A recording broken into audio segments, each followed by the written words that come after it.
Jason is from Queens, New York. He's a city slicker. That's what I call him all the time. He and I actually met through a mutual friend. Rain actually stalked me. No, let me stop. It was actually a mutual friend. One of her cousins worked for me at another business that I worked at, and she kept saying that she wanted to introduce her to me.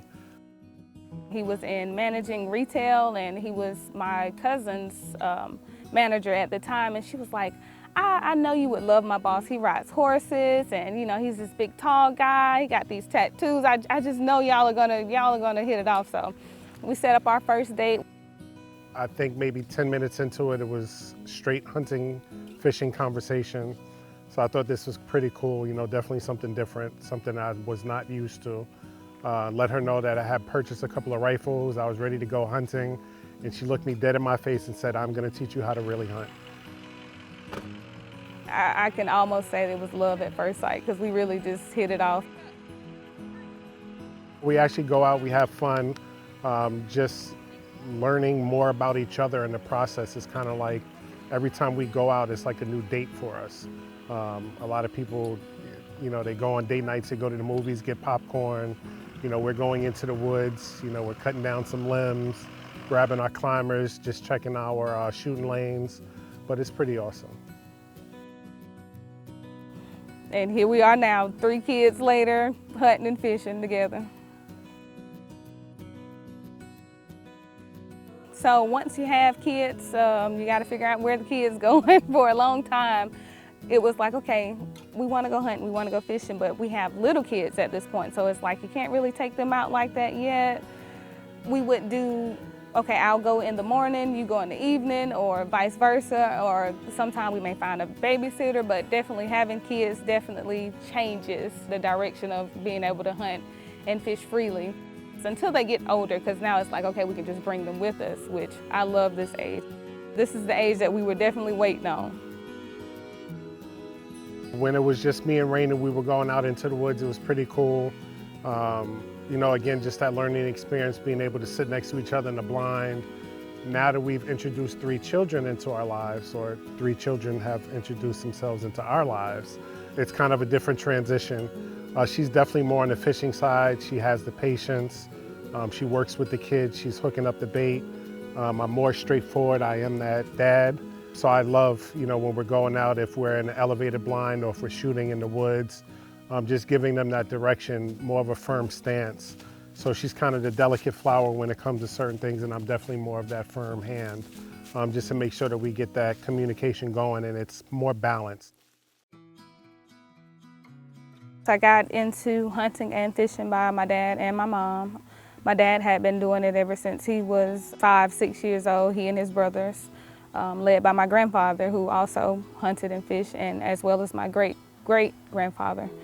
So yeah, my dad got me involved at a very young age, taking me out hunting and fishing with him, as well as my mom.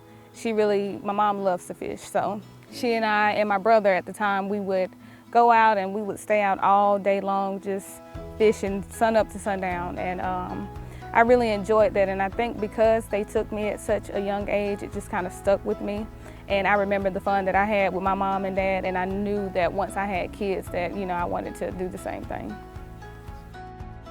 If you go back into like a few of our older posts, you'll actually see Rain, pregnant belly, walking throughout the woods. Even after the birth of our first child, I think she waited until like the doctor gave her clearance, and we were literally like in the woods that evening. Just going through a scout, trying to build our stamina back up, walking through the woods, looking for new scenarios and new opportunities.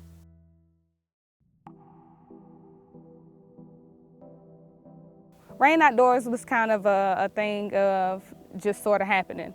My husband, he was real big into promoting where he's from in the city, so he was, you know, he knew about social media. He would take some pictures of me out there doing what I do, and it just kind of went from there. We posted and we started getting some traction. People are engaging, they're liking what they're seeing, so we really kind of stuck with it. For a long time, I knew that I wanted to get more people involved, especially young girls, kids. So once we kind of got it out there, that kind of opened that door for us. a lot of people would reach out and be like, you know, my daughter wants to hunt now because she's seen your videos. So that really inspired me to want to keep doing it. The fact that she's able to make an income from it has been pretty awesome. Just watching that interaction and the excitement whenever she does post, or the comments, and you can just see it's all positive. And that's what we're looking for, just to build that positive reinforcement, getting people back into the outdoors, and getting people involved in their outdoor lives with their children. That's one of the biggest things, because we can do this now as our generation, but how do you pass that on to the next generation is definitely through our children.